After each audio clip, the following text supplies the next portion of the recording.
أعوذ بالله من الشيطان الرجيم. بسم الله الرحمن الرحيم.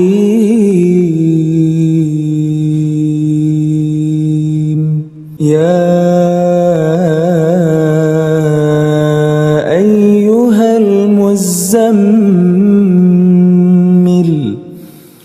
قم الليل إلا قليلا نصفه